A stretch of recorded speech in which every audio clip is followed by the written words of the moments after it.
దానికి వాల్మీకి రాసిన కవిత రెండు సేమ్ అవుతాయా? ఇప్పుడు ఎగ్జాంపుల్ చెప్తుంది. ఆ పేరుతో ఎవరైనా ఉంటే క్షమించండి, మీరు ఉద్దేశించి కాదు, నేను ఒక పేరు తీసుకుంటాను, నేను కవిత రాసుకుంటాను.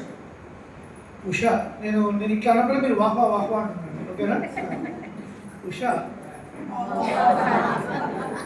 నీ కాలి అందెల సవ్వడే నా ఉచ్ఛ్వాస నిశ్వాస.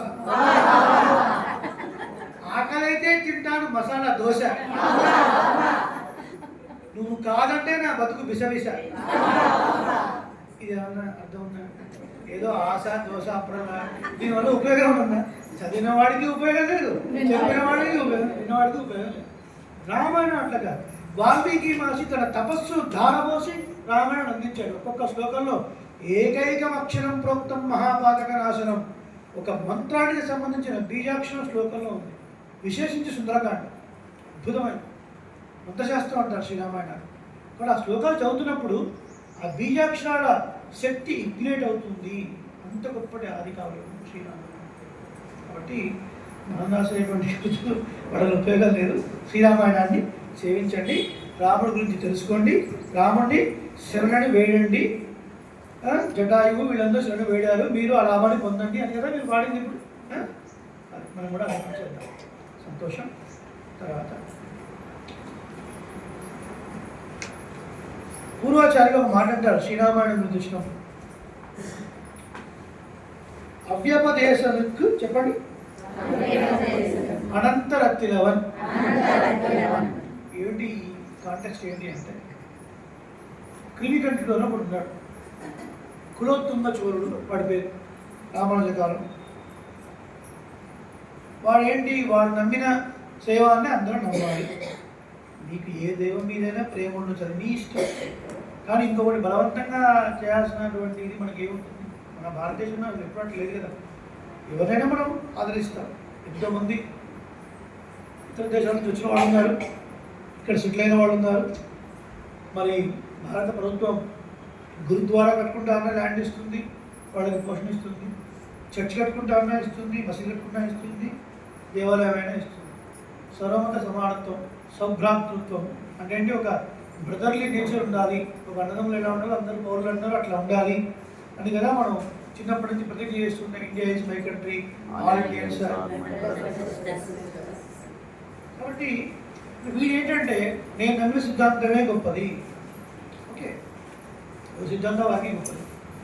ఒక సిద్ధాంతం గొప్పది అందరూ ఆదరించాలన్న ప్రమాణం వేదమే అయి ఉండాలి. ఇప్పుడు వీడు నేను శివభక్తుడిని కాబట్టి అందరూ ఇంట్లోకే రావాలి అని అలా ప్లాన్ చేసినప్పుడు అక్కడ నాడూరాను ఒక వైష్ణవుడు ఉన్నాడు. ఏం పేరు అని పేరు? నాడూరాను. ఆయన అన్నాడు కులోత్తముడితోని, ఒక్కొక్కళ్ళు సేవలు తీసుకురావడం ఏంటండి, రామానుజుని తీసుకున్నాడు సార్, రామానుజుని బలవంతంగా సేవలు తీసుకురావడం అయిపోతుంది కదా, ఎందుకు అని ఒక వైష్ణవుడు అలా ఇచ్చాడు ఆయన. అవునా, సరే అని పంపించారు. మన అప్పట్లో డీపీలు లేవు కదా, వాట్సాప్లో డీపీలు లేవు, రామానుజు ఎవరో తెలియదు, వాళ్ళు కూడా వీళ్ళు చూస్తే కానీ తెలియదు. ఆ సందర్భంలో ఆయన స్నానానికి వెళ్ళారు. గృహస్థులైనటువంటి కులతాడు వాడు ఉన్నారు, వాళ్ళు ధాడ వస్త్రం ధరించున్నారు. ధాడం అంటే వైట్ వైట్. వాళ్ళకి విప్పేసి రాబోయే ప్రమాదాన్ని గమనించి కాషాయ వస్త్రం నేనే రామానుజుల్ని అన్నారు, తీసుకున్నాడు. చాలా చర్చ జరిగింది. జరిగిన తర్వాత నువ్వు ఒప్పుకోవాల్సిందే అన్నాడు రాజు. నేను ఒప్పుకోను అన్నాడు. అన్ని చోట్ల ప్రమాణాలు చూపించి శ్రీమన్నారాయణుడే అధికుడు, సర్వుడు, సర్వోత్తముడు, పురుషోత్తముడు శ్రీమన్నారాయణుడే. పురుషులలో ఉత్తముడు అని చెప్పకూడదు. పురుషోత్తముడు అంటే పురుషుల కంటే ఉత్తముడు అని చెప్పాలి. ఎటువంటి పురుషుడు అంటే జడమైన ప్రకృతి, దాని చైతన్యం లేదు. జడమైన ప్రకృతి కన్నా చైతన్యం గల జీవుడు పురుషుడు గొప్పవాడు. వాడికన్నా ఉత్పురుషుడు ఒకడు ఉన్నాడు, ముక్తి పొందినవాడు. వాడికన్నా గొప్పవాడు ఉత్తర పురుషుడు ఒకడు ఉన్నాడు, వైకుంఠంలో నిత్యవాసం చేసేవాడు. కాబట్టి పురుష, ఉత్పురుష, ఉత్తర పురుష, వీళ్ళందరికన్నా మేలైన వాడు పురుషోత్తమ శ్రీమన్నారాయణుడు అని చెప్పాడు. ఏదో వాగ్వినం అయిపోయింది. ఒక పేపర్ తీసుకున్నాడు రాజు. శివాత్ పరతరం నాస్తి అని రాసి కులతాల్వాడు సంతకం పెట్టినాడు. నన్ను ఒప్పుకోవాలి అర్థం. కులతాల్వాడు మహా పండితుడు, గొప్ప వైయాకరుడు. నడుమాడు పాణిని అని చెప్తారు, నడిచే పాణిని అని చెప్తారు. పాణిని మహర్షి వ్యాకరణ రాసినటువంటి వాడు ఆయన వ్యంగ్యార్థంలో దాన్ని తీసుకొని ద్రోణమస్తి తతఃపరం అని రాశాడు. కులోత్తముడు రాసినాక అర్థం ఏంటి? శివాత్ పరతరం నాస్తి అంటే శివుడిని వినిపించిన పరతరం లేదు, పరదైవం లేదు అని అర్థం. అక్కడ కులోత్తముడు వ్యంగ్యంగా ఏం తీసుకున్నారంటే శివము అంటే ఒడ్డు కొలిచేటువంటి ఒక సోల మానిక సంథింగ్ ఏదో పూర్వకాలంలో ఉంది. ఇది ఇప్పుడు నాకు గుర్తులేదు, అది దాన్ని ఏమంటారు. దానికన్నా 10 times ఉన్నదాన్ని ద్రోణం అంటారు. శివం కన్నా 10 times ఎక్కువ ద్రోణం. ద్రోణం వచ్చి తతఃపరం అని రాశారు. ఆయన శివం కన్నా ద్రోణం పెద్దది ఉంది అని రాసి పంపించాడు. అది చూసి కోపం వచ్చేస్తున్నాడు. నేను రాసినానికి వ్యంగ్యంగా సమాధానం చెప్తావా అని చెప్పి కళ్ళు వీకేసాడు. దుర్మార్గుడు నిన్ను చూసినటువంటి కళ్ళు నేనే తీసేసుకున్నాను, బళ్ళం తీసుకుని ఇప్పుడు తీసుకున్నాను. ఆచార్య నిష్ట కురుతాడు. మన దర్శనం కోసం అంటే శివేశ్వర సంప్రదాయ దర్శనం కోసం తమ దర్శనం అంటే కన్నులకు అర్థం ఉంది. దర్శనం అంటే అభిప్రాయము, మతములకు అర్థం ఉంది. సంప్రదాయం మన సంప్రదాయం కోసం తన కళ్ళను కూడా త్యాగం చేసినటువంటి మహానుభావుడు. ఆ తర్వాతి కాలంలో వచ్చినటువంటి రాజు ఏమిటి ఖజానా చాలా తక్కువ ఉంది, ఏమేమి డబ్బంతా అంటే ఏం చెప్పంటారు రాజా, ఇప్పుడు ఎప్పుడు విష్ణు ఆలయాన్ని ధ్వంసం చేయడం ఇదే పనానికి. అయ్యో ఎంత పిచ్చివాడా రాజు, ఎంత పిచ్చివాడు. బ్రహ్మాండవాడ తిరువామోజీ శ్రీరామాయణం ఉన్నంతకాలం వైష్ణవత్వాన్ని ఎవడు తిప్పుకోలేగలడు ఇలా. శ్రీరామాయణం పట్టుకొమ్మ, శ్రీరామాయణం అంతా కూడా దీర్ఘ శరణాగతి విశిష్టాగతి సిద్ధాంతమే శ్రీరామాయణంలో ఉంది. బ్రహ్మాండవాడ తిరువామోజుడు ఇదే. ఆ గ్రంథాలు ఈ లోకంలో ఉన్నంతకాలం వైష్ణవాన్ని ఏమీ చేయలేడు. మూర్ఖుడు రాజు తెలియక ఈ డబ్బంతా వేస్ట్ చేశాడు. అందుకని మన పూర్వాచార్యుడు అవ్యపదేశులకు అనంతరిత్తులు. అవ్యపదేశులు అంటే వాడి పేరు కూడా పెట్టి పిలవడానికి ఇష్టపడలేదు అనమాట. కులోత్తుముడు అని పేరు కూడా పెట్టి పిలవలేక అవ్యపదేశులకు అనంతరిత్తులు. దాని తర్వాత వచ్చాడు రాజు ఈ మాట అన్నాడు. శ్రీరామాయణం అనేది ఒక పట్టుగొమ్మ సిద్ధాంతాలు. అది ఉండగా వైష్ణవాన్ని ఏం చేయగలడండి అని సందర్భం వచ్చింది. కాబట్టి అక్కడ పూరేశుల యొక్క ఆచార నిష్ట మనకు కనబడుతుంది. చర్మపరమ నిష్ట అంటే తమ ఆచరణ కొరకు ఎంత త్యాగం చేశారు పూరేశులు కదా. తాము ఏమైపోతామని కూడా చూసుకోకుండా తమ నేత్రాన్ని కూడా త్యాగం చేశాడు. ఇంత మాత్రం కాదు, ఇది శ్రద్ధగా విన్నాడు, ఇంత మాత్రం కాదు. ఆ విషయం జరిగిన తర్వాత రామాయణ అక్కడ లేదు, మీరు కూడా వెళ్ళారు. ఉపద్రవం ఉంది అని. ఇప్పుడు 12 సంవత్సరాలు అక్కడ ఉన్నారు. ఇప్పుడు మనం చూస్తున్న చిలవనారాయణ స్వామి రామానుజుడు వెళ్ళే కాలానికి అక్కడ లేరు. ఆయన కూడా పుట్టలో ఉన్నారు. మీరు రోజు తిరుమల పెట్టే సమయంలో తిరుమల అయిపోవస్తుంది, అయ్యో తిరుమల అయిపోవస్తుంది ఎలా అని పడుతున్నప్పుడు స్వప్నంలో రామానుజుడు మీరు కంగారు పడద్దు, గర్భంతుడు చేత తీసుకురాబడిన శ్వేతముక్తిగా అక్కడ ఉంది, మీరు వెళ్ళి పొందవచ్చును, అక్కడ నేను కూడా ఉన్నాను, మీరు వెళ్ళి తీయండి అన్నారు. అదొక స్టోరీ. అది అయిన తర్వాత కొంతకాలానికి ఈ కులోత్తుమ చోరుడు పోయాడు. రామానుజులు మళ్ళీ శ్రీరంగానికి ఆహ్వానించాల్సిన కబురు వచ్చింది. రామానుజులు వచ్చారు. అప్పటిదాకా పూరేశులకు అడుగు సంగతి ఆయనకు తెలియదు, ఈ ఉపద్రవమే ఆయనకు తెలియదు. ఆ సందర్భంలో రామానుజుల ఆచార్యులు తిరిగి కూడా ప్రారంభించారు. ఈ విషయం తెలుసుకుంటారు బాధపడి, మీరు ఇంత త్యాగం చేశారా, ఇంత ఆచార నిష్ట ఉంటుందండి. ఆచార్యుల కోసం ఏదైనా చేయడం అంటే కళ్ళు కూడా తీసి ఇవ్వడం అంత నిష్ట. పూరేశుల చరిత్ర మనం చదువుకోవాలి. మంది మధ్యనే త్రినక్షత్ర అయ్యేవారు. అప్పుడు రామానుజుడి మీరు వరదాదుల పరంగా ఒక స్తోత్రాన్ని చేయండి, మీకు ఆ నేత్రాలు ఇస్తారు అంటే పూరేశుడి ఆశాయ శోభి కమనీయ శిఖానివేశం గండత్రయోజ్వరగను అని చెప్తూ దేవరవారి యొక్క స్వరూపం నాకు మనసులో స్థిరంగా ఉందండి. రూపం తవాస్మి, మీ రూపం చెక్కు జరగకుండా ఉంది విద్యశేఖర, నా కళతో నింపరండి అన్నాడు. లేదు మీరు అడగాల్సిందే అన్నారు. వరదాల గురించి స్తోత్రం చేశారు. కానీ ఈయన మామూలు నేత్రం అడగలేదు, దివ్య నేత్రాలు అడిగారు కదా. ఇప్పుడు వరదాల స్వామి చెప్పారు, మీకు ప్రాంతంలో దివ్య నేత్రాలండి, వైకుంఠం ప్రాప్తి. ఈ విషయం రామాయణంలో తెలిసింది.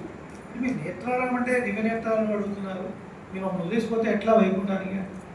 దేవవారు వస్తున్నప్పుడు మేము రిసీవ్ చేసుకోలేదండి, వైకుంఠంలో ఆచార్యులు వస్తున్నప్పుడు, కాబట్టి మేము ముందు వెళ్తున్నాం వైకుంఠానికి అన్నారు. ఇంకేం కోరుకున్నారండి అన్నారు. నా పెద్ద పేరు నాలుగురాన్ పెరవేండు అన్నారు. నేను పొందే మోక్షము నాలుగురాన్ని కూడా పొందాలి అన్నాడు. ఎంత దుర్మార్గుడు నాలుగురాను. వైష్ణవులందరినీ ఇంత చేసి రామ శిష్యులైనటువంటి కులతలో కలిగిపోవడానికి కారణము, వీరేడమ్మ గారు ప్రాణాలు కూడా కారణమైన నాలుగురాల విషయంలో కూడా వాడికి కూడా మోక్షం నాడు కోరుకున్నాడు అన్నాడు. ఎందుకని అలా కోరుకున్నారు అంటే వాడికి మనందరికీ వేరే మార్గం ఉంది, వాడికి ఇంకో నిష్కృతి కూడా లేదు, అలాంటి వాడు కూడా ఉజ్జీవింపబడాలి కదా, అందుకని కోరుకున్నానండి అన్నాడు. కులత్తాలు వాడు లాంటి మనసులపైన ఉన్నాడండి. నా పెద్ద పేరు నాలుగురాన్ని తలవేటువంటి కోరుకుంటారా? ఇంత హింస పెట్టిన వాడికి మోక్షం కావాలని కోరుకున్నాడండి కులత్తాడు వాడు. ఇది ఆత్మగుణం అంటే. ఈ ఆత్మగుణాలన్నీ మనం ఎక్కడి నుంచి వస్తాయండి? ఇతిహాస పురాణాలు సేవిస్తే, భగవంతుని యొక్క కళ్యాణ గుణాలను తెలుసుకుంటే, ఆచార్యుల యొక్క జీవన విధానాన్ని ఆచార్యుల యొక్క జీవన విధానాన్ని మనం తెలుసుకుంటే మనలో కూడా ఇలాంటి ఆత్మగుణాలు వృద్ధి పొందుతాయి. ఈర్ష్య, అసూయ, ద్వేషాలు మనలో కూడా ఉండవు. మనం ఎంత కాదనుకున్నా ఉంటాయండి. ఎందుకంటే కొన్ని వేల కోట్ల జన్మల తర్వాత వచ్చింది కదా, ఆ గుణాలు మనం వదిలిపెట్టుకోవు. ఇప్పుడు ఈ వీధిలో నాకు ఇల్లు ఉంది, ఇంకో 10 ఇళ్ళు కట్టుకున్నారు, కేవలం నేను, నా భార్య, మా పాప అంతవరకే షిఫ్ట్ అవుతావా? మా సోఫా, మా టీవీ అన్నీ వస్తాయి కదా. జీవుడు అనేక శరీరాలు మారుతున్నా కూడా వాడు అనుభవించిన సుఖ దుఃఖాల రూపంలో ఆ గుణాలు మొత్తం వాటితో పాటే ఉంటాయి. దానికి గ్రంథి అని పేరు, వేదాంత పరిభాష. ఏం పేరు? గ్రంథి. గ్రంథి అంటే ముడి అర్థం. ఆ ముడి ఎట్లా ఉంటుందట అంటే పిల్లలపై చేస్తాం వరిస్తారు, పిచ్చికూడులాగా ఉంటుందట. పిచ్చుకూడు మనం విప్పాలంటే విప్పేయలేము, దాన్ని చాలా టిపికల్ ఉంటుంది, ఎంత పెరవేసుకుని ఉంటుంది అనమాట. కాబట్టి మనం కాశీపై ఉంటున్నా మీకనే కాదు, ఎవరైనా దాసుడైనా ఎవరైనా ఇట్లా ఉండాలి, అట్లా ఉండాలి అనిపిస్తుంది. కొద్దిగా మన ఇంటి పక్క వాడు ఆల్టో కార్ తీసి ఆడి తీసాడంటే వీడికి కళ్ళు ఎత్తికెక్కాయండి. ఎవరిని ప్రకటించట్లేదు ఈ మధ్యన, వాడు మంచిగానే మాట్లాడతాడు, మనకే ఈర్ష్య వాడు చూసి. ప్రకటించట్లేదు, మేము ఎప్పుడైనా పడతామండి మీకు అంటాం. ఎందుకు వచ్చింది? అప్పటిదాకా మనకు వాడికి ఆల్టో కార్ ఉన్నప్పుడు మంచిగా అన్నీ బాగున్నాయి. ఇప్పుడు ఒకసారి ఆడి కొనగానే ఏదో మారిపోయింది, ఇక్కడ ఈ విషయస్ అన్నీ మారిపోతుంది. ఎక్కడి నుంచి వచ్చింది అది? మనం బాగుండాలని అనుకుంటున్నాం, ఎక్కడి నుంచి వచ్చింది? ఇప్పటిది కాదు, అది ఇప్పటిదో ఉంది, అప్పుడప్పుడు వస్తుంటుంది. 1000 వాళ్ళ, 5000 వాళ్ళ, 60 షార్ట్స్ వస్తూ ఉంటాయి అన్నమాట. ఇక్కడ ఐశ్వర్య దోషం త్వరగా పోవు. అవి పోవాలంటే పరమాత్మను సేవించాలి, పరమాత్మ కళ్యాణ గుణాలను తెలుసుకోవాలి, భాగవతోత్తములను సేవించాలి, ఆచార్యులను సేవించాలి. ఆ పూర్వాచార్యుల జీవన విధానం ద్వారానే పోతే తప్ప మన వల్ల ఏ సాధ్యం కాదు. అందుకే తిరుపావైలో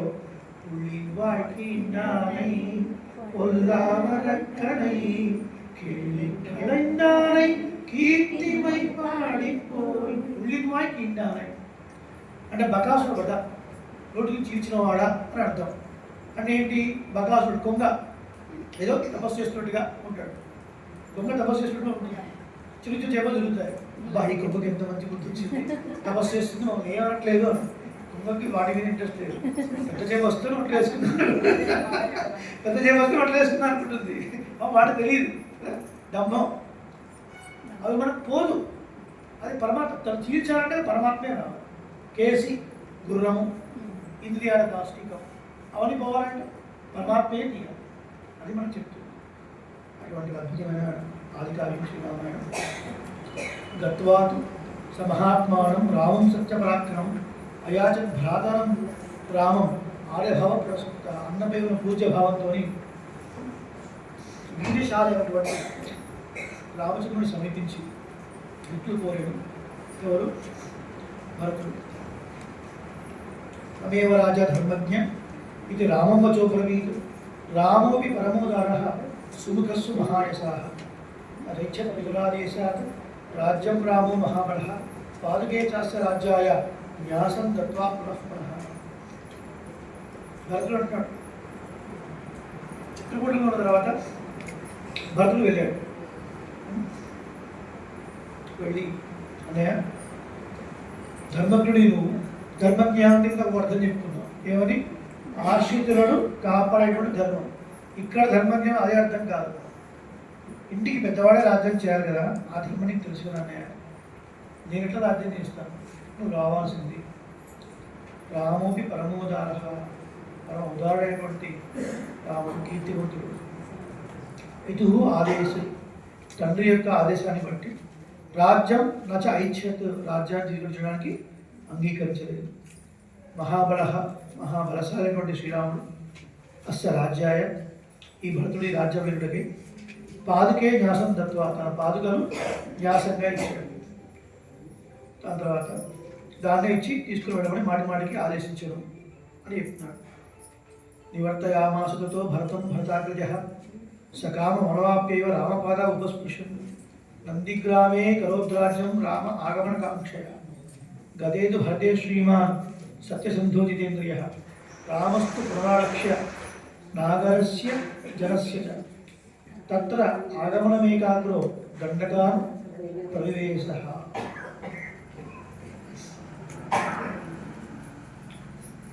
భరతుడికి రాముడికి చాలా భేటీ నడుస్తుంది. వివాదం అంటే పట్టుకోవడం కాదు అర్థం. నువ్వు రావాలి అని భరతుడు, నేను రాకూడదు అని శ్రీరాముడు. నువ్వు ఎందుకు రావాలి అని భరతుడు ఎన్నో చూపిస్తాడు. భరతుడు మాటలు విన్నప్పుడు కరెక్టే కదా, రాముడు వెళ్ళాలి అని మనకు అనిపిస్తుంది. రాముడు మాట విన్నప్పుడు కరెక్టే కదా, రాముడు అడవిలోనే ఉండాలి అనిపిస్తుంది. అంత గొప్పగా నడుస్తుంది వాళ్ళ సంవాదం. ఇక్కడ జాబాలి నాస్తికవాదం కూడా వస్తుంది. జాబాలి ఒక మంత్రి చక్కటి యవనంలో ఉండి రాజ్యాన్ని అనుభవించకుండా ఈ నరచీరలు కట్టుకొని వాడే తీసి రామ, ఏదో పిండాలు పెడుతున్నా అంటున్నావు. చనిపోయిన వాడికి పిండాలు ఎందుకు పెట్టడం? ఎవడు తింటాడు? ఇవన్నీ నాస్తికవాదం. జాబాలి అలాంటి వాడు కాదు. అది ఎందుకు మాట్లాడో చెప్పుకున్నా అంటే అప్పుడు రాముడు అదేంటి అట్లా మాట్లాడుతున్నారు మీరు? ప్రతిదానికి శాస్త్ర ప్రమాణం కదా, వేదంలో చెప్పిన దానికి ప్రమాణం, అది మనం ఆచరించి తీరాలి. వేద ప్రమాణాన్ని అంగీకరించిన వాడికి తోచినట్టుగా చేసుకునే వాడిని సమాజం ఎట్లా చూస్తుందంటే ఒక విషసర్పాన్ని చూసి భయపడినట్టుగా భయపడతారు. నాకు ధర్మం లేదు, దేవుడు లేదు, బొట్టు లేదు, నా ఇష్టం వచ్చి నేను ఉంటాను అనుకున్న వాడిని చూసి సమాజం ఒక విషసర్పాన్ని చూసి ఎట్లా భయపడుతుంది అంటారు. జాబాడు అన్నాడు, ఒక ఆయన దూర ప్రాంతానికి వెళుతున్నాడు, చీమ గుర్తుంది బెంగళూరు వెళ్తున్నాడు.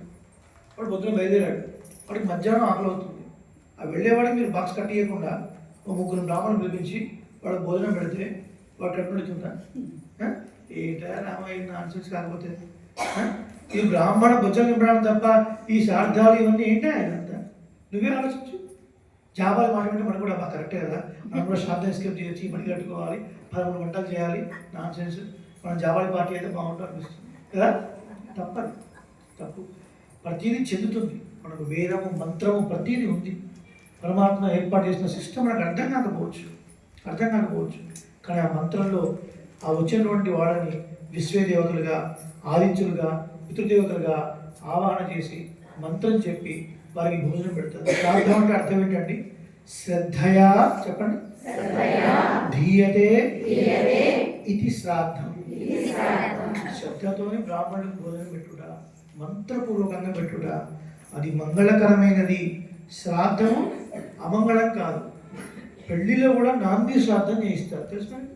పితృదేవతలను ఆహ్వానించి వీరికి వివాహం చేస్తున్నాము, మీరు మంగళాశాసనం చేయండి అని నాంది శ్రాద్ధం చేస్తారు. దాన్ని వివరించారు. ఎందుకంటే శుభమాన్ పెళ్ళి శ్రాద్ధం అంటారు ఏంటండి, తెలియక విడివిడి జ్ఞానంతో ఆ పూజలు పెట్టి తింటారు. అందుకని ఆయన ఏదో ఉప్పులు నడి చేస్తాడు. ఆ నంది శబ్దం అయిపోయింది, ఆ నెక్స్ట్ వేస్తాడు. వివరించారు దాన్ని ఎక్కువగా. పెళ్లిలో కూడా నంది శబ్దం చేస్తారు. పూర్వకాలంలో ఫోన్పే లేదు, గూగుల్ పే లేదు. మీ పిల్లవాడు బెంగళూరులోనో చెన్నైలో చదువుకుంటున్నారు. వాడికి 10,000 అవసరం, ఉత్తరం రాశాడు. మీరు పోస్ట్ ఆఫీస్కి వెళ్ళారు. అయ్యా 10,000 మా అబ్బాయికి పంపించండి అన్నాడు. వాడు పంపించాలన్నవాడు నాలుగు చాలా చూడకూడదు. 10,000 ఇచ్చాడు. క్యాషియర్ తీసుకున్నాడు, రాసుకున్నాడు, ఆ డ్రాయర్లో వేసుకున్నాడు, కబోర్డ్లో వేసుకున్నాడు. నేను అక్కడే కూర్చున్నాను. మధ్యాహ్నం లంచ్ టైం అయింది. భోజనం చేసి వచ్చాను. సాయంత్రం కూర్చున్నాను. ఆ క్యాషియర్ అడిగాడు, ఏంటి మీరు ఇక్కడ కూర్చున్నారు? 10,000 ఇచ్చాను మా అబ్బాయికి, ఏమని. మరి ఎవరు ఇస్తారు, ఎవరు ఓట్లేదు, మీరు ఎంత కూర్చుంటే ఉన్నారంటే, అయ్యా మనీ ఆర్డర్ అండి, పోతుంది, మీకు కావాలి అడగండి అన్నారు. ట్రంకాలు బుక్ చేశాడు. ట్రంకాలు బుక్ చేస్తే హాస్టల్లో నా డబ్బులు వచ్చేసాను. ఇచ్చిన డబ్బులు ఇక్కడే ఉన్నాయి అని వెళ్ళిపోయింది. ఎట్లా వెళ్ళిపోయింది? మనీ ఆర్డర్ అంటే మనం చేసుకున్న వ్యవస్థలో ఇది పాసిబుల్, పరమాత్మ చేసే వ్యవస్థలో పాసిబుల్ కాదా? మరి శాస్త్రం మీరు 50-50 తీసుకుంటే ఎట్లానండి? మనకు అవసరమైనంత వరకు కొంచెం తీసుకొని అవసరం ఏంది అట్లా ఉంటుంది. శాస్త్రమే, ఇది చెయ్యి అని చెప్పేది శాస్త్రం. కాబట్టి పితృదేవతలు పోయినప్పటికీ కూడా వాళ్ళు ఉద్దేశించి శ్రాద్ధం పెట్టి తీరాలి కొంతమంది మహానుభావులు ఉంటారు, మేము గయ వెళ్ళామండి, మంచిగా సంవత్సరం గయ వెళ్ళాం, బదిలీ వెళ్ళాం, అక్కడ శాతం పెట్టాం, ఇక శాతం పెట్టక్కర్లేదు అండి, ఇక శాతం అంటే తప్పది. అక్కడ పెట్టండి, పెట్టాలి. ఎందుకు పెట్టాలి సార్? గయలో శాతం ఎందుకు పెట్టాలి తెలిసిన వాళ్ళకన్నా చేయటండి. ఇప్పుడు గయలో శాతం పెడితే తర్వాత శాతం పెట్టాల్సిన అవసరం లేదా? ప్రతి సంవత్సరం పెట్టాలి. కరెక్ట్. గయలో శాతం ఎందుకు పెట్టాలో చెప్తాను. ధర్మశాస్త్రం చెప్తాను, పెద్ద చెప్తాను. చెప్పండి. జీవతో వ్యాఖ్యాకరణాత్ ప్రత్యర్థం భూరి భోజనాత్ గయాయాం పిండదానేన పుత్రః ఇది అభిధీయతే. పుత్రుడు, కుమారుడు అంటే 3 లక్షణాలు ఉండాలని చెప్పారు. ఒకటి జీవతో వాక్యకరణ, బతికినంత కాలం తల్లిదండ్రులు చెప్పిన మాట వినాలి. అర్థమవుతుందా? ఈ సంప్రదాయం అనేది అంటే ఈ సంప్రదాయంలోనే ఉండాలి. దాన్ని మన ఇష్టంగా మార్చుకొని కొంచెం యూటర్న్ తీసుకుంటా చేయొద్దు. ఈ సంప్రదాయం మీరే అంటే ఆ సంప్రదాయంలో ఉండాలి. ప్రత్యర్థం భూరి భోజనాత్, ప్రతి సంవత్సరం తల్లిదండ్రులు గతించిన తర్వాత వాళ్ళ పేరు మీద ఆ గది రోజున అందరిని పిలిచి భోజనం పెట్టాలి. బ్రాహ్మణులకు భోజనం పెట్టాలి, బంధువులకు భోజనం పెట్టాలి. గయాయాం పిండదానైన, గయలో పిండం పెట్టాలి. గతించిన తల్లిదండ్రులు సంవత్సరం అయిపోయిన తర్వాత ఈ 3 చేసిన వాడే పుత్రుడు. కాబట్టి గయలో పిండదానం చేయడం పుత్రుడు విధి. అంతేగాని గయలో పెట్టి తప్పించుకుంటానికి కుదరదు. ప్రతి సంవత్సరం పెట్టాల్సిందే. ఈ ధర్మసూక్ష్మ తెలియకపోతే ఎట్లా అండి? గయలో పెడితే అయిపోయిందట, పెట్టక్కర్లేదట, మనం వేరే పెట్టలేదు, తప్పది. అందుకనే ఈ ప్రవచనాలు ఇంపార్టెంట్. సందర్భం వచ్చింది వాడు చెప్పుకుంటామండి. సందర్భం లేకపోతే కూర్చోబెట్టి శ్రాద్ధం అంటే చెప్తా వినండి అంటే ఇప్పుడు ఎందుకే శ్రాద్ధం మాకు అంటే విడిపోదు. సందర్భం వచ్చింది వాడు చెప్పుకుంటాం ఏదైనా విషయాలు. అవి రావాలంటే ప్రవచనాలు. అందుకే జ్ఞానయజ్ఞం దేవాలయాల్లో ముఖ్యంగా 2 జరగాలి. ఒకటి ఉత్సవం, 2 జ్ఞానయజ్ఞం. పరమాత్మ ఉత్సవంలో అందరూ పాల్గొనాలి. మనం సంపాదించిన డబ్బులో రూపాయో 2 రూపాయలు 100 రూపాయలు ఎంతో అంత ధర్మానికి ఖర్చు పెట్టాలి. ఉత్సాహంగా చేసుకోవాలి. అది చేసుకోవడం వల్ల మనకు 2 లాభాలు ఉన్నాయి. పాశ్చాత్య శాస్త్రం చెప్తుంది యోగము క్షేమము అని. యోగం అంటే ఇప్పుడు ఒకటి ఉంది, ఒకటంటే 1,00,000 కోట్లు అనుకోండి, దానికి ఇంకోటి రావాలి. ఎవరైనా అదే కోరుకుంటారు కదా. క్షేమం ఉన్న ఒకటి సేఫ్గా ఉంటుంది, ఉన్న ఒకటి సేఫ్గా ఉండాలి, ఇంకొకటి వచ్చి జాయిన్ అవ్వాలి. యోగము క్షేమం జరుగుతాయండి ఉత్సవాలు సేవిస్తే. మరి జ్ఞానం ఎక్కడి నుంచి వస్తుందండి? ప్రవచనం ద్వారానే వస్తుంది. ఒకప్పుడు బాగా జరిగేది దేవాలయాలు, ఇప్పుడంతా సిస్టమ్ మారిపోయింది. ఈ ప్రవచనం పెట్టించి ఆ గంట సేపు క్యూ ఆపేసి హుండీ ఎంత పోతుంది ఎందుకు ఇవన్నీ అని పెట్టట్లే చాలామంది. ఇప్పుడు ప్రవచనం చేయాలంటే చాలామందికి ఫోన్ చేసి మీరు రండి అని 40 మందిని ఏర్పాటు చేసుకోవాల్సి వస్తుంది. ఉభయ వేద సభలకు కూడా ఆ గతి పట్టింది. ఇప్పుడు అనకూడదు అన్నమాట. గతి అంటే తప్పే ఉద్దేశం కాదు, ఆ స్థితి పట్టింది అని. ఒకప్పుడు ఉభయ వేద సభ జరిగితే ఆ సభలో మనం మాట్లాడాలి అని ఏం లేదు అక్కడ నియమం. మనం వెళ్ళొచ్చినా చాలు, మేము సభకి వెళ్ళొచ్చామంటే గొప్పగా చెప్పుకునేవారు. ఇప్పుడు రావడానికి కూడా చాలా కష్టమైపోతుంది. అది ఎన్ని విషయాలు ఉన్నాయండి. మన జీవితం సరిపోదు. ఋషులు ఇచ్చిన వాంగ్మయం సేవించడానికి మన జీవితం సరిపోదు. మన ఆడవాళ్ళు ఇచ్చిన గ్రంథాలు చదవడానికి మన జీవితం సరిపోదు. ఒక గ్రంథానికి ఒక వ్యాఖ్యానం సేవించడానికి జీవితం సరిపోదు. మీరు ఎన్ని వింటే మీకు ఎన్ని విషయాలు తెలుస్తాయి? అన్ని విషయాలు 1 రోజులు అయిపోతాయా? అన్ని విషయాలు 2 రోజులు అయిపోతాయా? 1 సంవత్సరంలో అయిపోతాయా? 10 సంవత్సరంలో అయిపోతాయా? కొన్ని కల్పాలు గడిచినా సరిపోవు. కల్పము అంటే 1000 చతుర్యుగాలు గడిస్తే కల్పము అని అర్థం. ఒక చతుర్యుగం కృత, త్రేత, ద్వాపర, కలి, ఈ 4 గడవాలంటే 43,20,000 సంవత్సరాలు ఇంటూ 1000 ఎంత? వాట్సాప్ చేయండి తర్వాత. 1000 ఇంటూ 43,20,000 కలిస్తే కల్పము. అది కొన్ని కోట్ల కల్పాలు అయినా కూడా పరమాత్మ కళ్యాణ గుణాలు తరగవు. కాబట్టి దేవాలయాల్లో తప్పక జరగాల్సినటువంటి ఇవన్నీ అన్నమాట. తర్వాత కాబట్టి అవన్నీ చేయాలి. శాస్త్రం చెప్పింది ఏది కూడా జాబాలు నాస్తికవాదని పుట్టుపడేశాడు రాముడు. అప్పుడు జాబాలు ఉండి రామా నాకు తెలిసి ఈ విషయాలని నేను కావాలని అనలేదు. రాజ్యంలో రాజు లేకపోతే ప్రజలకు భయం ఉండదు, తప్పులు పెరిగిపోతాయి, ఏదో ఒకటి చేసినట్టు పొందాలి అని ఇట్లా మాట్లాడడం తప్ప నాకు నిజంగా శాస్త్రం మీద నాకు గౌరవం లేక నేను ఇట్లా మాట్లాడలేదు అని చెప్తాడు. తర్వాత జాబాలి చాలా ఆస్తికుడే. రాముడు అంటాడు, కోపం వస్తుంది రాముడికి, అరే ఇట్లాంటి వాడిని మా నాన్నగారు మంత్రిగా పెట్టుకున్నాడు, ఇలాంటి వాడిని ఎట్లా పెట్టుకున్నాడు మా నాన్నగారు అని అంటే అప్పుడు చెప్తాడు అనమాట, రాజు ఉండాలి ప్రధానం. అలా భరతుడు కూడా ప్రార్థిస్తాడు. ప్రార్థిస్తే రాముడు రానంటాడు, నువ్వు నగరాన్ని పాలించు, నేను వనాన్ని పాలిస్తాను అని చెప్తాడు. చెప్పిన తర్వాత అక్కడ ఒక చోట లాస్ట్లో ఒక మాట చెప్తాడు రామచంద్రమూర్తి.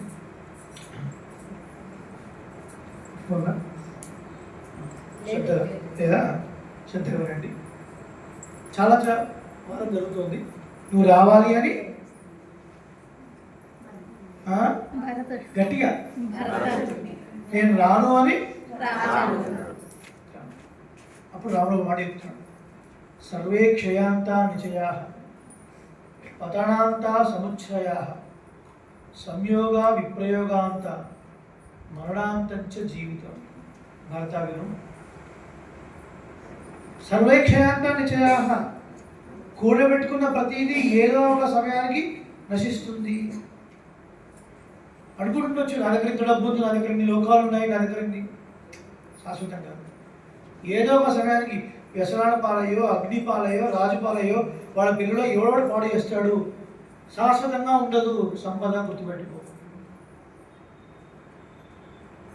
పతనాంతా సముచ్చయ, పెద్ద పెద్ద లోకాలు ఉన్నవాళ్ళు పర్మనెంట్ అనుకుంటున్న వారు కైలాసము, బ్రహ్మలోకం, ఇంద్రలోకము అవి కూడా ఏం పర్మనెంట్ కాదు. ప్రళయకాలంలో అవి కూడా వెళ్ళిపోతాయి, పరమాత్మలోకి వెళ్ళిపోతాయి. సంయోగ విప్రయోగ అంతా కలిసిన ప్రతిదీ విడిపోతుంది, గుర్తుపెట్టుకో. నది పారుతుందండి, 2 స్టిక్స్, 2 కట్టెలు ఉన్నాయి, ఆ 2 కలిసి ప్రయాణం చేస్తుంది. మనం చూసినప్పుడు ఆ 2 కట్టెలు ఎంత బాగా పోతుంది అనుకుంటాం. ఒకటి విడిపోగానే ఒకటి విడిపోతుంది. ఎప్పటికీ ఉండవు, కలిసి ఉండవు.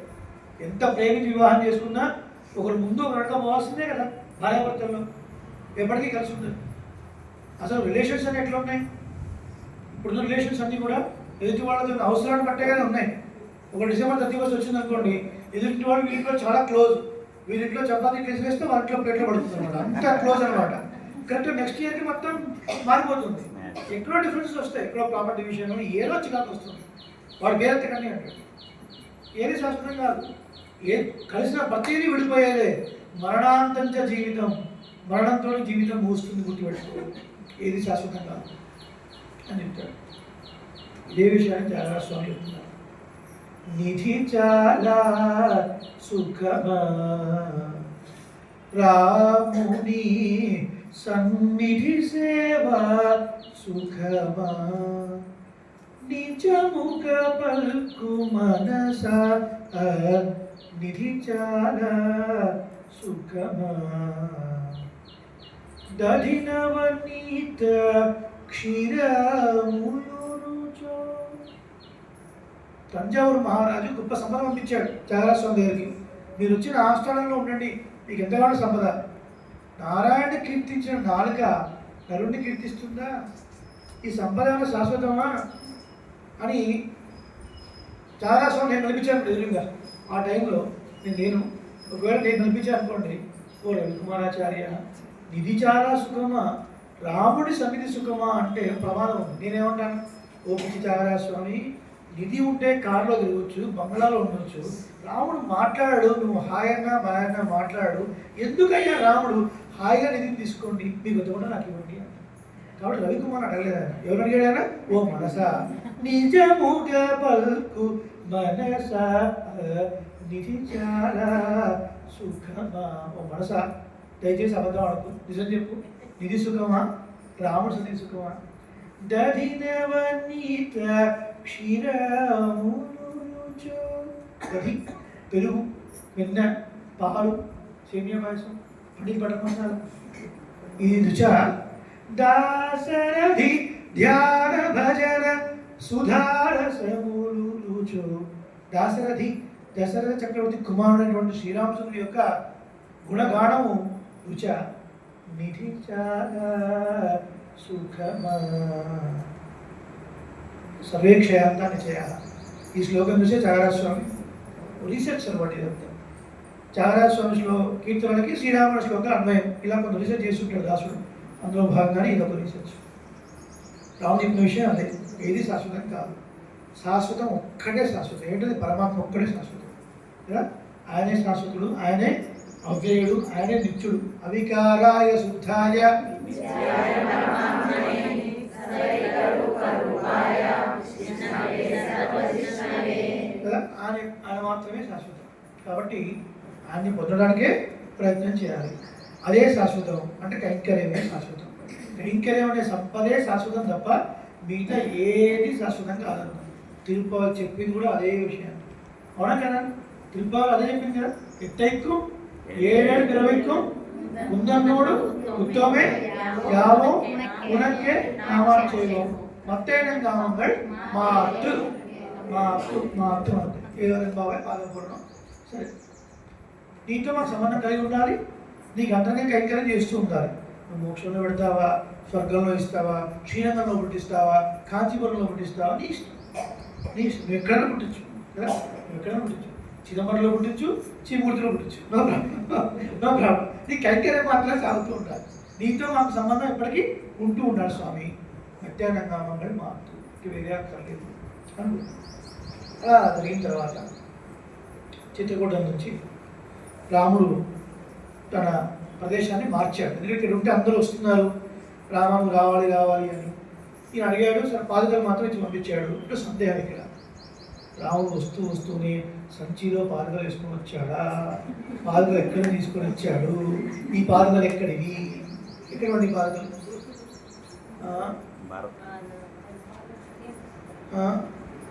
పాదరక్షలు పక్కన ముందు ఎవరండి? లక్ష్మణస్వామి. ఆయన ఎవరు? ఆదిశేషుడు. చంద్రాల్పడయా ఇదుందాల్ సింహాసనమా కదా. సగేద కైంకర్యం చేసేది ఆయనకే. ఆయన బయటికి వెళ్తే గొడుగు అవుతాడు, పడుకుంటే పరుపు అవుతాడు, తనకు దిండు అవుతాడు, నడిస్తే చెప్పులు అవుతాడు. అయిపోయి లక్ష్మణస్వామి పక్కన ఉన్నాడు. పాదకాలు రావా, వచ్చేస్తే ఇచ్చేసాడు, తీసుకుని వెళ్ళిపోయాడు. భరతుడు శరణాగతి ఫలించిందా ఫలించలేదా? శరణాగతి ఫలిస్తుంది అంటారు, భరతుడిని ఫలించలేదు అనిపిస్తుంది. భరతుడిని ఫలించింది. పరమాత్మ పాదుకలు వచ్చాయంటే కేవలం పాదుకలు అంటే ఏంటి? దివ్యమైన విగ్రహాలే అర్థం అన్నమాట. 14 ఏళ్ళు వనవాసం పూర్తి చేసుకుని తప్పకుండా వస్తాను అన్నాడు. భరతుడు మహానుభావుడు. భరతుడి యొక్క భక్తి అబ్బో అనన్య సామాన్యం. రామచంద్రుడు లేని తర్వాత శ్లోకంలో వస్తుంది, నేను రాజ్యం చేయను, నువ్వు తీసుకుని వెళ్ళాను అని వెళ్ళిపోయాడు. నివర్తయామాసంతో భరతం ప్రదాకజ సకామ వనవాపేవ రామపాద ఉపస్పృశన్. భరతుడు అనే రాముడు భరతుడు వెనక్కి పంపించేశాడు. ఆ భరతుడు కోరిక తినకుండా రామపాదకలు నిత్యం సేవిస్తూ రాముడు తిరిగి వస్తాడు. రామ ఆగమన కాంక్షయ నందిగ్రామే కలవదు రాజ్యం. ఆ నందిగ్రామంలో ఉన్నాడు, అయోధ్య దగ్గరలో ఉంటుంది. ఎందుకు వెళ్ళలేదు అయోధ్యకి? అయోధ్యకు రాముడు లేడు, నేను వెళ్ళడానికి లేదు. నందిగ్రామంలో ఉండి ఓ సింహాసనం మీద పాదకలు ఏర్పాటు చేసి రాముడే చూసుకుంటాడు అంటున్నాడు. అయోధ్యలో ఉండి ఓడి నందిగ్రామంలో అయినా ఉండి సకల సుఖాలు అనుభవించదగిన వాడు అయినప్పటికీ కూడా భరతుడు రాముడిలాగా నారచీరలు కట్టుకొని రాముడిలాగా నీళ్ళ మీదనే పడుకొని ప్రతిరోజు ఏడుస్తూ ఉండేవాడు భరతుడు కదా. నా వల్ల కదా రాముడు అడుగులో పెట్టాడు, అసలు నేనే నా తల్లి కడుపులో పుట్టకుండా ఉంటుండే కైకేయి వర అడిగేదే కాదు కదా అని రాముడు లేనటువంటి బాధను ఏడుస్తూ అంతటి చేస్తూ కింద భూమంతా బురద అయిపోయిందట. దేంతో? అంతటి బాధ. ఆ బాధ వేడి తట్టుకోలేక మధ్యరాత్రి 2ంటికి వెళ్ళి సరిలో స్నానం చేసి వచ్చేవాడికి. ఎందుకంటే తెల్లారికి 2 ప్రమాదాలు ఉంటాయి. ఒకటి సూర్యకిరణాలు పడితే నీళ్లు వేడెక్కుతాయి. ఆల్రెడీ రాముడు లేడు అని ఒళ్ళంతా వేడెక్కుతుంది. ఇంకా బయట నడుస్తూ ఉంటే తెల్లవారి తర్వాత ఈ అమరకలందరూ చాలా జరుగుతూ ఈయన వల్లే రాముడికి వెళ్ళాడు అంటే ఇంకా మాటలు అసలు వినలేడు భరతుడికి ఏమాత్రం లేదు. రాముడిని అడవిలోకి వెళ్ళిపోయిన తర్వాత తండ్రి యొక్క ఉత్తర కార్యాలు చేసి బాగా బాధతోని భరతుడు అంతఃపురంలో ఉంటే కైకేయి హే రాజన్ అని పిలిచింది. ఆ మాట మీద మూర్చిపోయాడు భరతుడు. రాజు అంటే అర్థం ఏంటండి? రాజా అంటే రంజనాత్ రాజా, రంజింపచేయువాడు. తన పరిపాలనతోని అందరినీ సంతోషపెట్టేవాడు రాజా అంటే, ఏడిపించేవాడు కాదు. అది రాముడికి ఒక్కడికే అర్హత. నువ్వు అలాంటి పదాన్ని నాకు ఎట్లా ఆపాదిస్తావు నువ్వు అని ఒక శూలాన్ని వేడి చేసి చెవులో కూర్చుని ఎంత బాధ ఉంటుందో అంత బాధపడ్డాడు భరతుడు. లేచి నువ్వు తల్లి కాబట్టి బతికిపోయావు, లేకపోతే శిరచ్ఛేదం చేస్తుండేవాడిని, తల తీసేసేవాడిని. నేను తల తీసేస్తే ప్రమాదం ఉంది. రాముడు ఒప్పుకోడు, మాతృఘాతకుడు రాముడు పక్క తీస్తాడు, నన్ను తీసుకోవడం చెప్పి ఆ ఒక్క కారణంతో వదిలిపెడుతున్నాను తప్ప నువ్వు చేసిన పని ఇంత దుర్మార్గమైన తల్లిని నిందిస్తాడు భరతుడు. రాముడు అంతా తప్పే. అన్నదమ్ములు ఎట్లా ఉండాలి శ్రీరామాయణం చెబుతుంది. ఆస్తుల కోసం కొట్టుకొని చావడం కాదు. జటాయు సంపాదన సూర్యమండలంలోకి ఎవరు త్వరగా వెళతారు, పెట్టుకున్నారు, పైకి వెళుతున్నారు. సూర్యుడి కాంతి ఎక్కువైపోతుంది, తీక్షణంగా అయిపోతుంది. జటాయు తమ్ముడు, సంపాతి అన్నయ్య, ఆ రెక్కలు కలుగుతున్నాయి. అన్నయ్య చూశాడు, అయ్యో తమ్ముడు బాధపడుతున్నాడు, తన రెక్కలను అడ్డుగా పెట్టాడు. జటాయు కాపాడబడ్డాడు. సంపాతి రెక్కలు విరిగి అమాంత విద్య పర్వతం మీద పడిపోయాడు. తమ్ముడు కోసం త్యాగం చేశాడు. మనకన్నా ముందు పుట్టిన వాళ్ళ యొక్క క్షేమాన్ని, సంతోషాన్ని చూడడం రామాయణం నేర్పుతుంది. ఒక పక్షిని చూసి నేర్చుకోవచ్చు, రాముడు చూసి ఇంకెంత నేర్చుకోవచ్చు, లక్ష్మణుడు చూసి ఇంకెంత నేర్చుకోవచ్చు, భరతుడు చూసి ఎంత నేర్చుకోవచ్చు, శత్రుఘ్నుడు చూసి ఇంకెంత నేర్చుకోవచ్చు ఆలోచించండి. అటువంటి భరతుడు అంత ప్రేమ అని వెళ్ళిపోయాడు. తర్వాత ఇక అక్కడ ఉంటే అందరూ వస్తున్నారు. నాగరస్య జలస్య చ, నాగరికులు జనాలు వాళ్ళంతా చిత్రపటం వస్తున్నారు. ఇలా ఉంటే కష్టం అని చెప్పి కొంచెం దండకాన్ పరివేశ, దండకారణ్యంలోకి వెళ్ళిపోయారు. Thick forest, dense forest. ఎంత ఫారెస్ట్ అంటే సూర్య కిరణాలు భూమిని తాకకుండా ఆ చెట్ల యొక్క ఆకులు అడ్డుపడుతున్నాయి. అంత థిక్గా ఫారెస్ట్ దండకారణ్యం. అందులోకి వెళ్ళాడు. దండకుడు అనేవాడు రాముని యొక్క పూర్వీకుల్లో ఒక శాపవశాత్తు ఈ రాజ్యం అంతా కష్టపడిపోతుంది అంటే ఆ శాపవశాత్తు ఒక దండకారణ్యం అయిపోయింది. వేరే విషయం. దండకారణ్యంలోకి వెళ్ళాడు. ఎవరు? రామచంద్రమూర్తి. ఎక్కడి నుంచి? చిత్రకూటం నుంచి. చిత్రకూటం నుంచి వెళ్ళిపోయాడు. దండకారణ్యం థిక్ ఫారెస్ట్ వెళ్ళిపోయాడు. ప్రవిశ్యతు మహారణ్యం రామో రాజీవలోచన. అసలు ఏంటండి, రాముడు అడవులకు వెళ్ళాడు, చెప్పొచ్చు కదా, రామో రాజీవలోచన. పద్మాలు లాంటి కనున్న వాళ్ళు అంటే మహర్షులు కానీ, ఆళ్వాళ్ళు కానీ, రాక్షసులు కానీ, శత్రువులు కానీ, మిత్రులు కానీ ఎవరైనా సరే పరమాత్మ కళ్ళను చూసి తప్పించుకోలేదు. ఆ ఆనందం ఎక్కడ దొరకదు. అమితమైన అందం అన్నమాట. అందుకనే మహర్షి దండకారణ్యంలో వెళ్ళాడు. రాజీవలోచనుడు, పద్మ వంటి కనున్నవాడు. అప్పటిదాకా చీకటి.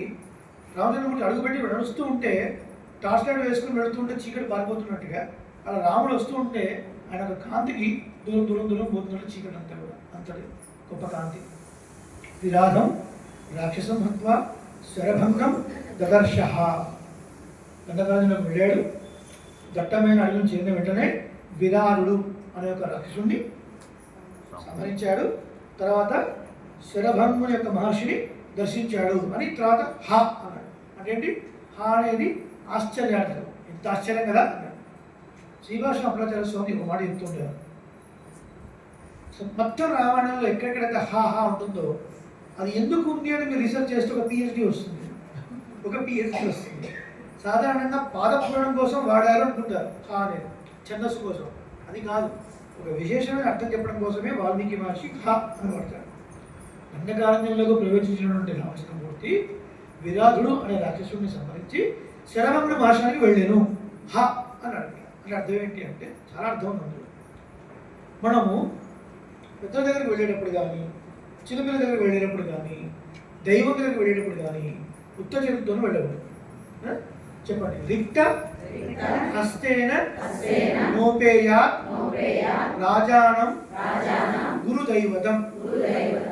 రాజు దగ్గరికి కానీ, గురువుల దగ్గరికి కానీ, దైవం దగ్గరికి కానీ ఉత్త చేతులతో వెళ్ళకూడదు. తృణమో పడమో మన శక్తి మేరకు ఎంత ఉంటే అంత తీసుకుని వెళ్ళాలి. మీరే గమనించండి. ఒకప్పుడు మన బంధువులు డెలివరీ ఇవ్వగానే స్టాండర్డ్గా ఒక బ్రెడ్ ప్యాకెట్ పళ్ళు తీసుకుని హాస్పిటల్కి వెళ్ళి ఇస్తారు. కొంచెం పిల్లలు పెద్ద అవుతున్నప్పుడు ఇంట్లో రాగానే వాడి చేతిలో 100 రూపాయలు 500 రూపాయలు చిన్న పిల్లలకి ఉత్తి చేతితో రాదు, ఏదో పెడతారు, వాళ్ళకి ఏదో తీసుకెళ్తూ ఉంటారు. అట్లాగే ఆచార్య దగ్గర వెళ్ళినా ఏదో తీసుకుంటారు, భగవంతుడి దగ్గర వెళ్ళినా తీసుకుని వెళ్ళాలి. ఇక్కడ విరాధ, రాధ్ అంటే ఏం చెప్పుకున్నాం మనం? సంతోషపరచుడు అని అర్థం. విరాధ అంటే సంతోషం కలగలేనటువంటి రాక్షసుడు. వీడి వల్ల ఋషులకు ముళ్ళకు ఇబ్బంది అనమాట. అటువంటి వాడిని సంహరించి శరభంగం అనే ముని యొక్క ఆశ్రమానికి వెళ్ళాను. అంటే ఏంటి? గురుదక్షిణ తీసుకుని వెళ్ళాడని అర్థం. గురువు ఏం చేస్తే ప్రీతి? ధర్మకార్యాలు సక్రమంగా నడుస్తూ ఉండాలి. దాన్ని అడ్డపడే వాడిని తీసేస్తే ప్రీతే కదా. ఆ ధర్మ సూక్ష్మం ఇందులో ఉంది కదా. రామచంద్రమూర్తి వనవాసం చేస్తున్నాడంటే ఏదో అడలో ఉండడం మాత్రం కాదు. పెద్దలు ఎక్కడెక్కడ ఉన్నారో అక్కడికి వెళ్ళి వాళ్ళని సేవించి, సాష్టాంగం చేసి సేవించి వెళ్ళాడు. ఎందుకు? ఆయన వైకుంఠంలో ఉన్నాడండి. వైకుంఠంలో వచ్చి అందరూ ఆయన దాసోహం పెట్టేవాళ్ళు. కానీ అంజలి ముద్ర అంటున్నారు, చాలా గొప్ప ముద్రట, మనకి పెట్టడానికి ఏం అవకాశం లేదు, అందరూ మన నుంచి సేవిస్తున్నారు. ఈ ముద్రకి ఏం పేరండి? అంటే పరమాత్మ అని అర్థం. అంటే అమల అని కాదు.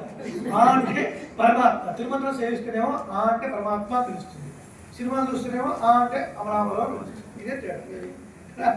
ఆ అంటే పరమాత్మ, అం పరమాత్మను జలయతి ఇది, ఆ పరమాత్మ యొక్క హృదయాన్ని కలిగించేది. ఈ ముద్రతో వెళితే అబ్బా నమస్కారం పెట్టాడు వీడు సంతోషపడతాడంట. హృదయం కలిగిస్తుంది అని అంటాం. మనం కూడా చూడండి, ఎవరైనా కాపాడండి రక్షించండి అంటే నన్ను కాపాడండి, నన్ను కాపాడండి, నన్ను కాపాడండి అంటారా? ఎవరైనా అయ్యా నన్ను కాపాడండి అంతే, కాపాడండి అంటే ఈ ముద్ర పెడితే మనసు కలుగుతుంది అనమాట. అంజలితో చాలా గొప్పది, అందరూ మనం సేవిస్తున్నారు, నేను కూడా సేవిస్తే బాగుండే ఎవరైనా అంటే రామావతారంలో అవకాశం వచ్చింది. పెద్దలందరూ ఉన్నారు, ఒక మాట చెప్తారు మనం, సుదూరమపి గంతవ్యం యత్ర భాగవతాః స్థితాః. భాగవతంలో ఎక్కడంటే అక్కడికి దూరమైనా సరే వెళ్ళి వారు సేవించాలి అని అంటారు. ఒంగోలు నుంచి, నెల్లూరు నుంచి, ఇంకేంటి మార్కాపురం నుంచి వచ్చినట్టుగా. అలాగే మన సాత్తుకు రవిచిరుపురం డాలస్ నుంచి వచ్చాడు. జనవరిలో ఆయన ప్రయాణం ఉంది ఇండియాకి, అమెరికా నుంచి. డిసెంబర్లో మళ్ళీ టికెట్ బుక్ చేసుకున్నాడు, కేవలం సాత్తుమూల కోసం. అమెరికా అంటే పక్కన ఉందండి, దానికోసం వచ్చాడు. సుదూరం అవి గంతవ్యం అంటే ఏంటి? పెద్దలందరూ కలుస్తారు, భాగవతం సేవించుకోవచ్చు. ఇక్కడ పెద్దలు ఉన్న చోటికి మనం వెళ్ళాలి. సుదూరం అవి దూరమైనా సరే మనం వెళ్ళి వారిని సేవించుకోవాలి. ఇది మన లక్షణం. మన చుట్టూ కూడా ఎంతోమంది పెద్దలు ఉంటారు, పండితులు ఉంటారు. We should not ignore them. వాళ్ళు ఏం ఆశిస్తారండి? మీరు వెళితే మాత్రం కాదంటారా? మా అంటూ సెలవు తీసుకెళ్తారు, 500 రూపాయలు 1000 మీ శక్తి ఉందో అంతా పండు పెడతారు. వారు నాకు మంచి మాటలు చెప్తారు.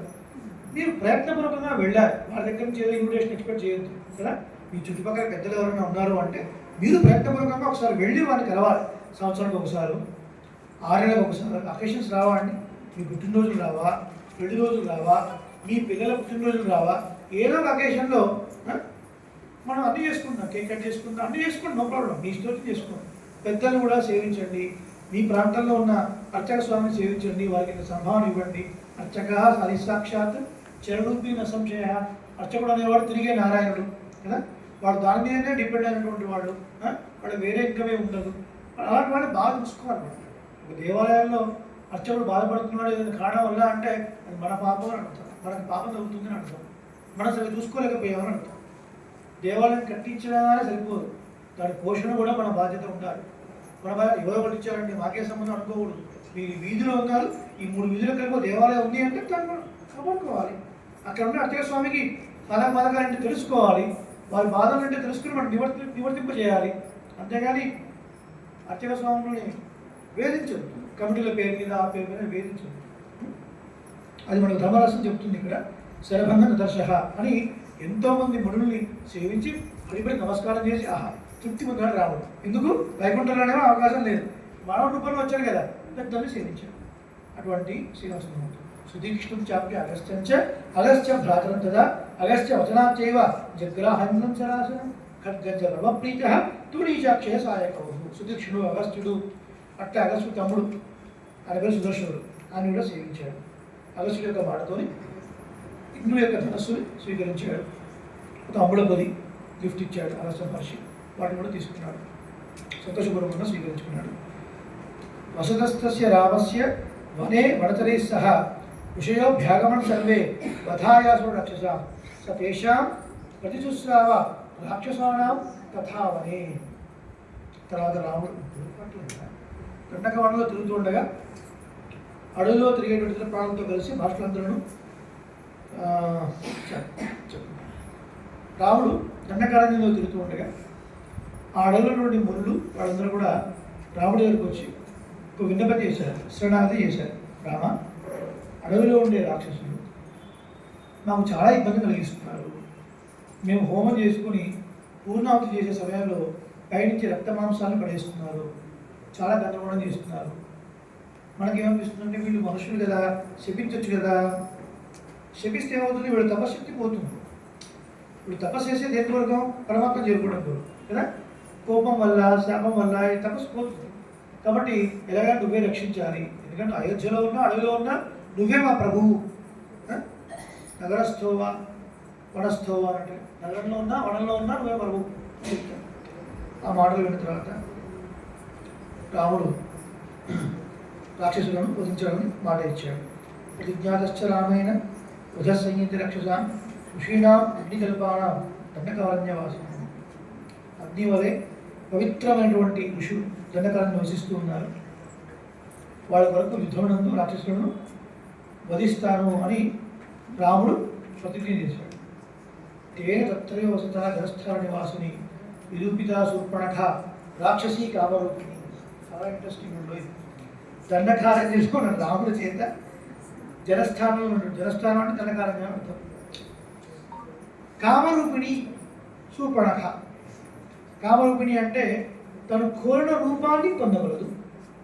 అటువంటి శూర్పణఖను రాముడు వికృత రూపాన్ని గావించాను. ఎందుకు గావించాడో శ్లోకంలో లేదు, రామాయణంలో వీడియోలో వస్తుంది. మనకు తెలుసు కదా ఈ స్టోరీ అంతా. శూర్పణఖను వర్ణిస్తున్నాడు వాల్మీకి మహర్షి. ఎట్లా ఉన్నాడా అంత వికారంగా. రాముడు చాలా అందగాడు. అది శూర్పణఖ ఎందుకు వచ్చింది దండకారణ్యంలోకి? శూర్పణఖ ఎందుకు వచ్చింది దండకారణ్యంలోకి? శూర్పణఖ ఎక్కడ ఉండాలి? లంకలో ఉండాలి. లంకలో ఉన్న శూర్పణఖ రావణాసురుడి చెల్లెలు దండకారణ్యానికి ఎందుకు వచ్చింది? కొంచెం లైటర్ వేరే చెప్తాడు. ఇది రికార్డింగ్ చేస్తారని చేస్తే చేయండి, కానీ మీ వరకు ఉంచుకోండి. కొంచెం సరదాగా చెప్తాడు ఈ విషయాన్ని దాసుడు. ఎలా ఉందని వర్ణిస్తాడు అన్నమాట. ఎలా ఉందంటే అంటే రాముడేమో ఆజానుబాహుడు అందగాడు, ఈయనేమో వికారంగా ఉంది. రాగి కళ కాపర్ కళ హెయిర్ ఉంది అని చెప్తాడు. కాపర్ కళ హెయిర్ ఉండడం ఏంటండి అంటే, మనకు ఒక్కొక్కసారి మన ఇంట్లో ఫంక్షన్ అవుతున్నప్పుడు మన వాళ్ళు చాలా అందంగా రెడీ అవుతుంటారు. ఎప్పుడు భర్తే ముందు లేచి కాఫీ తాగుతారు. ఒకరోజు ఎందుకు ఈమె ముందు లేచింది. ఈమె ముందు లేచి రెడీ అవుతుంది. ఎందుకు ఆ రోజు ఫంక్షన్కి వాళ్ళ కలిసి వస్తారు. షీ వాంటెడ్ మంచి చుట్టికి ఎన్నాగిన డై అంతా పెట్టేసుకుంది.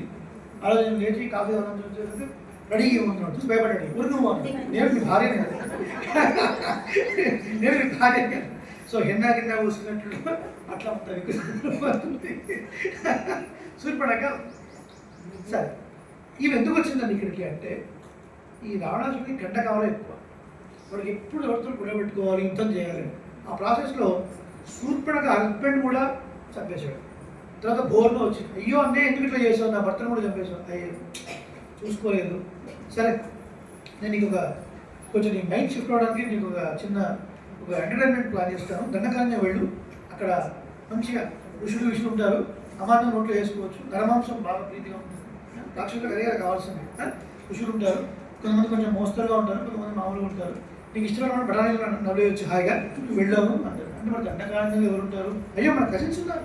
కరుడు, దూషణుడు, త్రిషుడు, స్టెప్ బ్రదర్స్ అనమాట. స్టెప్ బ్రదర్స్ వాళ్ళు ఉన్నారు. నువ్వు వెళ్ళు అంటే మరి నేను వెళితే వాళ్ళు ఆడిస్తారు. ఏం పర్వాలేదు, నీకు డ్యాన్ కార్డు ఇస్తాడు. ఏం కార్డు?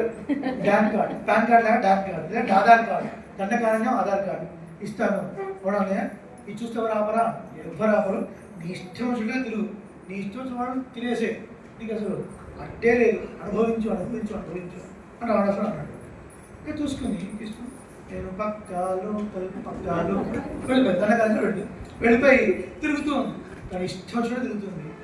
తిరుగుతూ రాముడు చూసింది.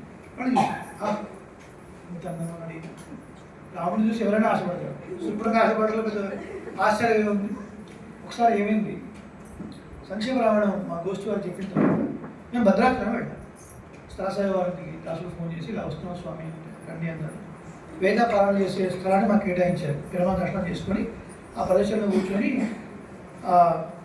గర్భగుడి పైన అసలు విరమణ ఉంటారు కదా, వాళ్ళు చూస్తూ చక్కగా సంక్షేమ ప్రాణం చేస్తాం అందరం గోష్ఠిగా. వస్తూ హేమాచల నృసింహస్వామి మళ్ళు మరొకటి చేయించుకొని 2 రోజుల యాత్ర వస్తూ ఉన్నాం. అప్పటిదాకా భజనలు, సంక్షేమ బ్రాహ్మణుడు ఎంత ఉన్నా లౌకికమే కదా. బోరు కొడుతుందని వెనకాల కొంతమంది భక్తులు అంత్యాక్షరి ఆడదామా అని అది నాకు వినిపించింది. నాకు వినిపించింది. ఇలా వెంటనే మళ్ళీ కాస్త దోశ సరి చేసుకుని వెనక్కి వెళ్ళాను. వీళ్ళు సినిమా పాటలు పాడతారండి. ఇప్పటిదాకా అయింది.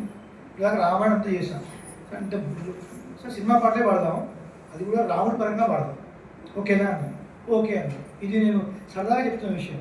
మీరు వీడియో తీసుకుని మీరు చూడండి, కానీ ఇక్కడ పోస్ట్ చేయకండి. ఎందుకంటే చూసేవాళ్ళు ఈయన కన్నడ స్వామి వారు మనవాడట, వాడట సత్సంప్రదాయ పరిరక్షణ ట్రస్ట్